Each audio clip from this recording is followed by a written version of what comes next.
ព្រឹត្តិការណ៍សំណេរអង្គរលើកទី3ដែលនឹងធ្វើឡើងដោយការសរសេរតាមអានក្នុងបំណងស្វែងរកអ្នកសរសេរបានត្រឹមត្រូវតាមក្បួនអក្ខរាវិរុទ្ធនៃអក្សរសាស្ត្រខ្មែរព្រមទាំងអ្នកមានស្នាដៃសរសេរអក្សរបានស្អាតបំផុតនឹងប្រារព្ធឡើងនៅប្រាសាទអង្គរវត្តនៅថ្ងៃទី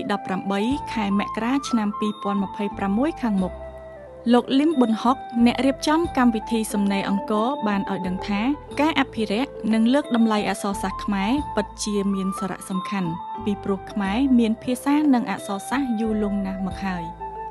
ដោយសារតែខ្មែរមានអក្សរបានចារឹកទុកនៅតាមប្រាសាទនានាផងដូច្នេះហើយបានជាសំណេរអង្គរជាព្រឹត្តិការណ៍ដ៏សំខាន់ក្នុងការជួយលើកកម្ពស់អក្សរសាស្ត្រខ្មែរពិសេសគឺជួយឲ្យប្រជាពលរដ្ឋនិងមហាជនទូទៅសរសេរភាសាខ្មែរឲ្យបានត្រឹមត្រូវតាមក្បួនអក្ខរាវិរុទ្ធការអានពាក្យខ្មែរឲ្យបានត្រឹមត្រូវព្រមទាំងស្វែងរកអ្នកដែលមានស្នាដៃសរសេរអក្សរខ្មែរបានស្អាតបំផុត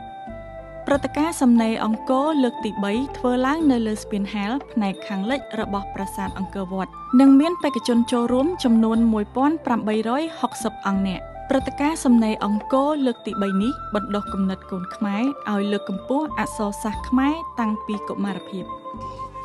ហេតុអីបានយកក្មេង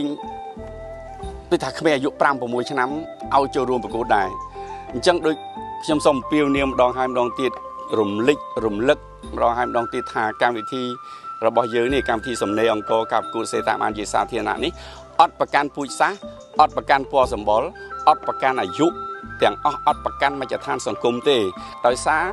គោលដៅធំបំផុតគឺយើងមិនប្រកាសថាជ្រើសរើសអ្នកដែលពូកែទេអ្នកដែលពូកែល្អហើយអានេះជាខ្លឹមសារនៃការប្រកួតសរសេរតាមអានក៏ប៉ុន្តែខ្លឹមសារដែលធំបំផុតសម្រាប់កម្មវិធីសំណេរយើងគឺយើងចលនាមហាជនគ្រប់ស្រទាប់វណ្ណៈគ្រប់អាយុឲ្យមកចូលរួមប្រកួតអញ្ចឹងយើងតែងតែទទួលបេក្ខជនអាយុប្រមាណក៏យើងទទួលដែរឲ្យតែចេះសរសេរឆ្នាំនេះគឺអាយុ5ក៏មាន5ឆ្នាំក៏មានគាត់ចេះសរសេរខ្លះដែរឲ្យគាត់អញ្ជើញមកចុះដើម្បីបណ្ដុះគំនិតគាត់តាំងពីតូចនឹងទៅថាគាត់នៅចងចាំមនុស្សយើងចាប់ពីអាយុ5ឆ្នាំ6ឆ្នាំទៅនៅចាំមានការចងចាំមានអនុស្សាវរីយ៍អញ្ចឹងឪពុកម្ដាយខំយកមកហ្នឹងដើម្បីបណ្ដុះគំនិតគាត់ដែលជាទំពាំងស្នងរិស័យទៅថ្ងៃក្រោយគាត់ដឹងថាអូគាត់ធ្លាប់បានចូលប្រកួតសរសេរតាមអានកម្មវិធីអក្សរសាស្ត្រអភិរក្សអភិវឌ្ឍលើកស្ទួយអក្សរសាស្ត្រអញ្ចឹងគាត់យូរទៅនៅពេលដែលគាត់ធំទៅគាត់នៅចាំអនុស្សាវរីយ៍ហ្នឹងគាត់នឹងស្រឡាញ់អក្សរសាស្ត្រខ្មែរយើងអញ្ចឹងគាត់អាយុ5ឆ្នាំ6ឆ្នាំក៏មានហើយចាស់ជាងគេគឺ82ឆ្នាំក៏មានហើយសួរលោកយាយលោកតាហ្នឹងគាត់មកទៅអីចាស់ហើយនឹងមកទៅអីមិនមែនទេគាត់ដែលជាមនុស្សចាស់គាត់គ្រប់គ្រងស្រឡាញ់ណាគាត់គ្រប់គ្រងស្រឡាញ់ហើយគាត់មកតាមរយៈវត្តមានគាត់បង្ហាញថាទឹកចិត្តគាត់នៅតែស្រឡាញ់អក្សរសាស្ត្រហើយគាត់ក៏